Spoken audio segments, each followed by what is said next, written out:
Bom dia, vamos à leitura das senhas diárias para hoje, dia 31 de agosto de 2022, uma quarta-feira.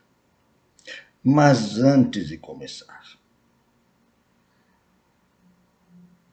há 34 anos atrás, nasceu a minha primeira filha, a Sara, a Sarinha.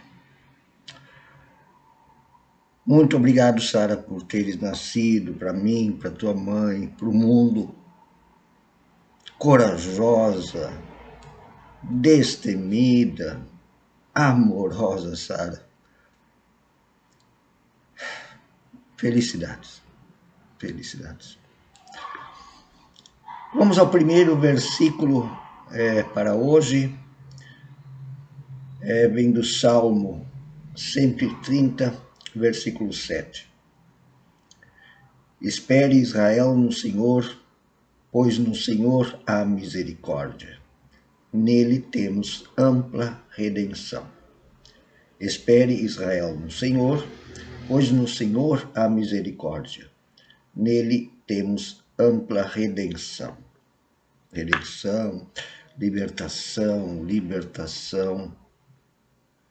que a gente já experimenta, não é completa, por isso espere Israel. Claro, ele está falando de Israel porque é um texto do Antigo Testamento, né? E também Israel até hoje, esperem todos, nele temos ampla redenção. É amor. No texto lá de João, o primeiro texto que eu leio, vai falar dessa redenção. O que é realmente essa redenção? Não é o que muita gente pensa. E o segundo versículo é de segunda carta aos Coríntios, capítulo 9, versículo 8. Deus pode tornar abundante em vocês toda graça. Tirem a palavra aquela graça como se fosse uma promessa de fortuna. Teologia da prosperidade é um erro. Não tem nada a ver com a Bíblia. A fim de que,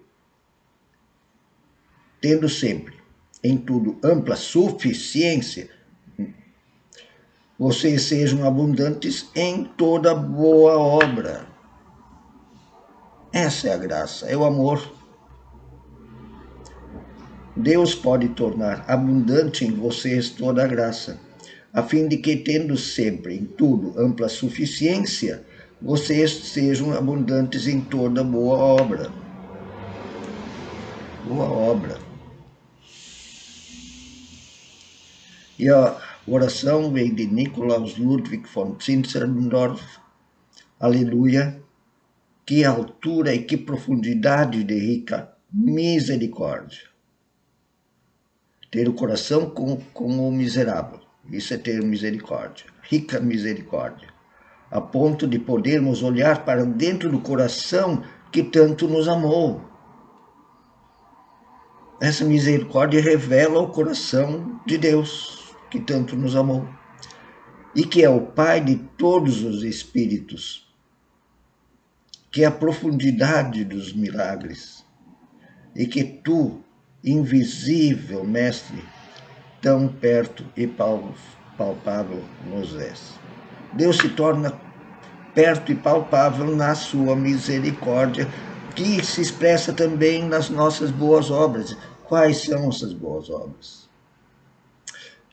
E agora, na leitura fica mais claro.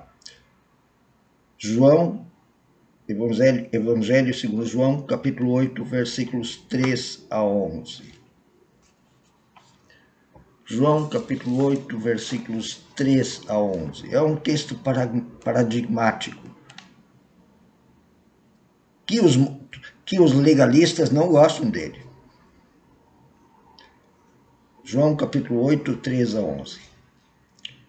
Os escribas e fariseus, sempre, né? Os moralistas, legalistas. Os escribas e fariseus trouxeram à sua presença uma mulher surpreendida em adultério, e fazendo-a ficar de pé no meio de todos, disseram a Jesus: Mestre, esta mulher foi apanhada em flagrante adultério.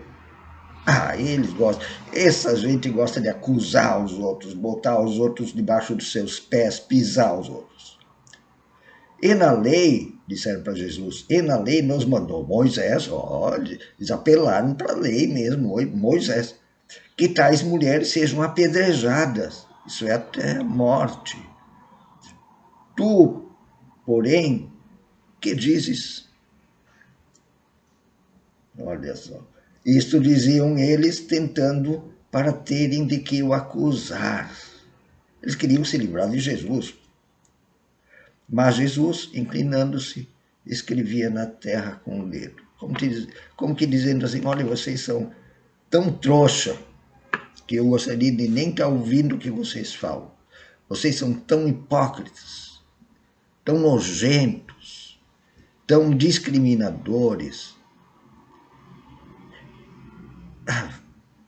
Vou escrever na terra porque até isso é melhor que ouvir o que vocês moralistas legalistas falam. Mas o que eu vou fazer? A encrenca entre Jesus e os fariseus e escribas é permanente. Ele não gostava mesmo dos caras, porque os caras faziam um mau uso da religião, um uso odioso. Como insistissem na pergunta, os moralistas, legalistas, como insistissem na pergunta, Jesus se levantou e lhes disse: aquele que dentre vós estiver sem pecado, seja o primeiro que lhe atire pedra. Porque pecado não é só aquelas coisinhas que eles imaginam, tem coisa muito pior. E, tornando a inclinar-se, continuou a escrever no chão. Mas, ouvindo eles esta resposta, e acusados pela própria consciência, e sabendo que os outros também iam dizer, tu vai tirar pedra, Pensa bem no que tu faz. Acusados pela própria consciência, foram se retirando um por um, a começar pelos mais velhos. Já tinha muita coisa na história desses velhos moralistas, até os últimos, ficando só Jesus e a mulher no meio onde estava. Erguendo-se Jesus, e não vendo a ninguém mais além da mulher, perguntou-lhe: mulher, onde estão aqueles teus acusadores? Ninguém te condenou? Respondeu ela: ninguém, Senhor. Então lhe disse Jesus: nem eu tampouco te condeno. Vai e não peques mais.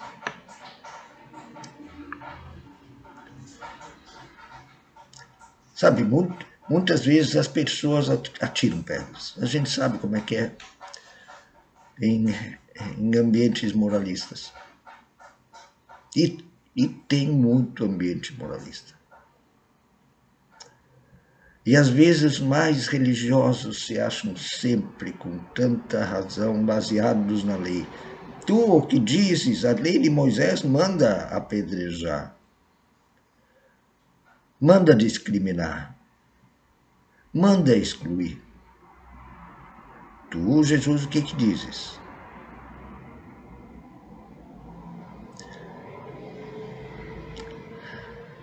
Aqui, nessa história, claro que essas histórias são preparadas para terem esse final, mas também, às vezes tem mesmo. Às vezes pessoas mudam de ideia, mas muitas vezes apedrejam porque não tem alguém com a coragem de Jesus e dizer: os pecados de vocês talvez sejam muito piores. Em todo caso, uma coisa é certa. No Deus Javé que Jesus revela a solidariedade, a compreensão, o amor, vem muito antes do legalismo e do moralismo. Deus não se revela através de leis moralistas excludentes, julgadoras, excludentes. Deus revela através do amor solidário, compreensivo.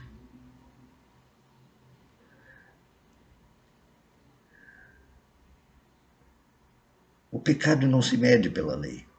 O pecado se mede pela falta de amor.